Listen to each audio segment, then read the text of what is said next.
Belum sempat Biratih menelpon Arga, Arga sudah tiba di sana. Ada apa, Nay? Kok nyuruh Biratih nelpon aku segala? Apa kamu rindu ya? Hehehe. Goda Arga. Selama ini Arga lah yang merawat Naya. Sebenarnya, orang tua Naya sudah tahu keberadaan Naya. Karena Arga sengaja memberitahukannya, namun Arga meminta kepada mereka untuk tidak datang ataupun menghubungi Naya dulu. Arga akan mencarikan waktu yang tepat untuk mereka menemui Naya. Sebenarnya, alasan Arga memberitahukan keberadaan Naya karena ibu Naya sakit saat itu. Setidaknya mereka tahu kalau Naya dalam keadaan baik-baik saja. Arga memang sering mengunjungi rumah orang tua Naya, sekedar memastikan keadaan mereka saja.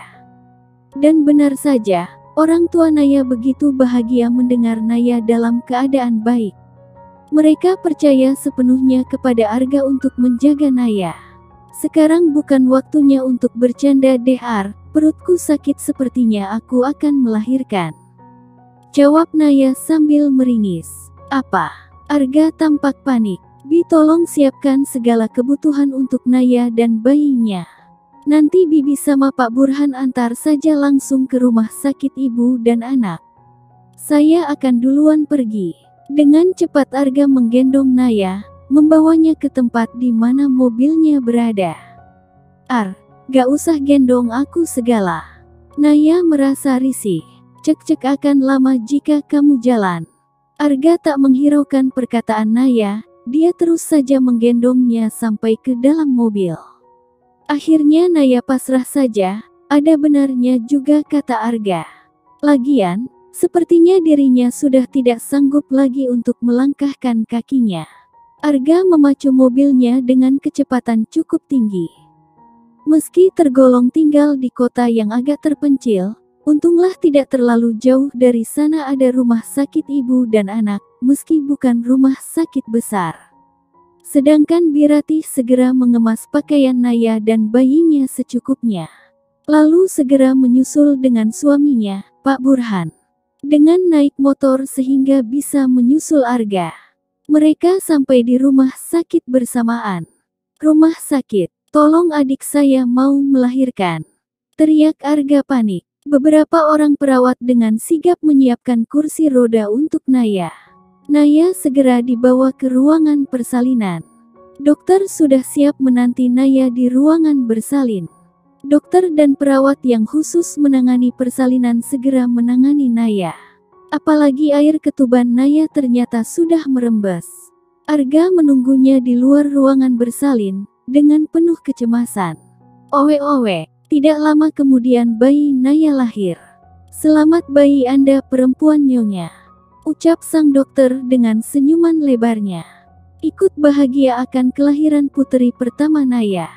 Wajah Naya berbinar bahagia, bibirnya tersenyum lebar.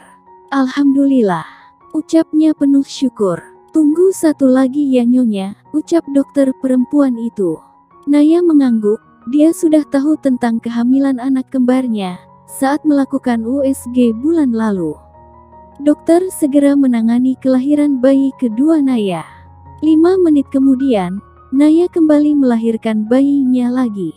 Owe-owe, bayi kedua Anda perempuan nyonya, dia sama cantiknya dengan kakaknya.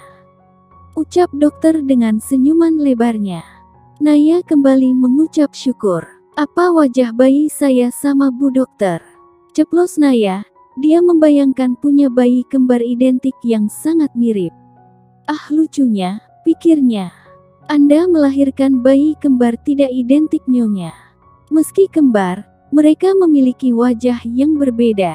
Meski begitu, mereka punya sedikit kemiripan. Ya seperti adik dan kakak pada umumnya. Dokter itu tersenyum ramah pada Naya. Naya mengangguk tanda paham. Meski merasa sangat kelelahan dan lemas, tapi mendengar suara tangisan bayi membuatnya kembali bersemangat. Untung saja kondisi Naya sangat baik, sehingga dia bisa melahirkan normal bayi kembarnya tanpa masalah. Perawat segera membawa bayi Naya ke ruangan bayi untuk dibersihkan, diikuti Arga. Karena Arga ingin mengazani bayi Naya. Ruangan bayi. Saya akan mengazani bayi Naya. Ujar Arga antusias. Apa Anda suaminya Nyonya Naya? Tanya perawat itu teliti. Saya kakaknya. Jawab Arga. Maaf, tapi Nyonya Naya berpesan hanya ayahnya yang boleh mengazani. Ujar perawat perempuan itu tidak enak hati. Cek-cek Naya ada-ada saja. Cibir Arga. Dia melihat bayi Naya saja akhirnya. Ah, mereka lucu. Jadi pengen punya bayi juga. Kekehnya. Dia mengernyitkan dahinya. Nona, bayi Naya kan kembar. Tapi kenapa wajahnya berbeda? Jangan-jangan bayinya tertukar satu. Arga panik. Perawat itu tersenyum geli mendengar perkataan Arga. Bayinya tidak tertukar tuan, tapi Nyonya Naya melahirkan bayi kembar tidak identik. Sehingga meski kembar, memiliki wajah yang tidak sama. Perawat itu menjelaskan. Oh begitu ya hehe, baru tahu saya. Arga terkekeh. Dia memperhatikan kedua bayi Naya lekat-lekat. Yang satu mirip Naya dan yang satu mirip Zio. Gumam Arga, lagi-lagi dia terkekeh.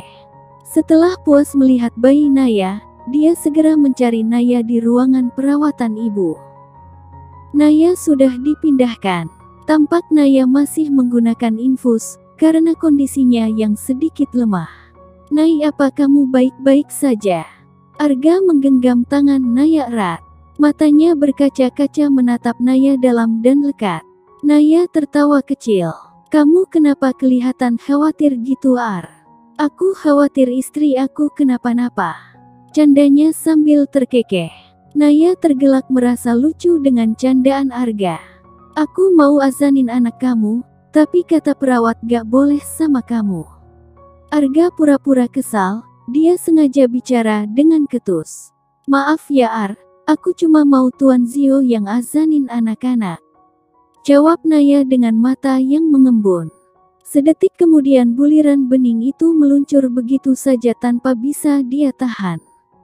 Mengingat suami yang jauh di sana, dan mengingat anak yang sebentar lagi tak akan bersamanya. Jangan nangis dong, nanti bayinya rewel. Kata orang kan gitu, bayi bisa ngikutin mood mamanya juga. Kalau mamanya cengeng gini, nanti anaknya pasti cengeng juga. Goda Arga. Naya mencebikan bibirnya. Makasih ya Ar, kamu udah jagain aku dan bayi-bayiku. Lirih Naya. Aku senang melakukannya untukmu. Arga tersenyum tulus. Boleh minta tolong satu lagi? Sedikit malu-malu, Arga mengangguk. Tolong bawain ponselku, aku mau menghubungi Tuan Zio juga orang tuaku. Ujar Naya dengan mata mengembun.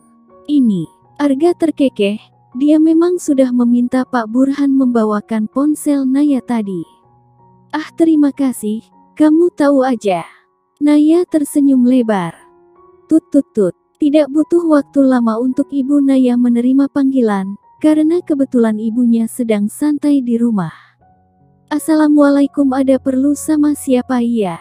Terdengar suara ibunya dari seberang sana. Naya langsung terisak. Naya ini kamu nak. Ibunya bisa mengenali suara Naya, meski nyatanya Naya belum bicara. Akhirnya sang ibu pun ikut terisak. Maafin Naya Mam, Naya pasti udah bikin ayah dan juga mama sedih dan marah. Ujar Naya sambil terisak. Gak Nay, gak gitu. Mama dan ayah kamu memang marah atas keputusanmu yang memilih pergi. Tapi kami selalu mendoakan kebahagiaan dan kesehatanmu. Kami sayang kamu. Bagaimana dengan keadaanmu dan juga kandunganmu? Tanya mamanya masih terisak. Naya udah ngelahirin Mam.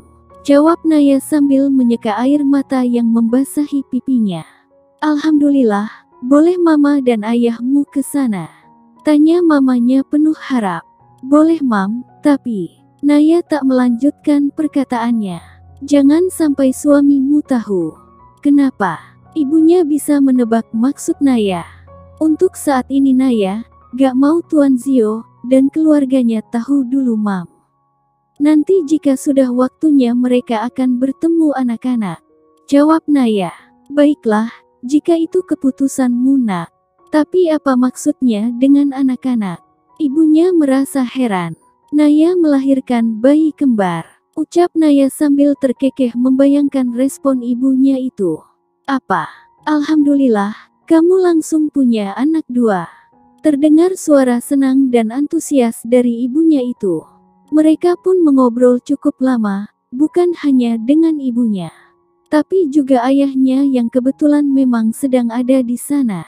Arga mengatakan pada orang tua Naya, kalau Arga akan menyuruh orang untuk menjemput mereka jika Naya sudah pulang dari rumah sakit. Kantor Zio. Kring-kring. Terdengar nada dering dari ponsel Zio.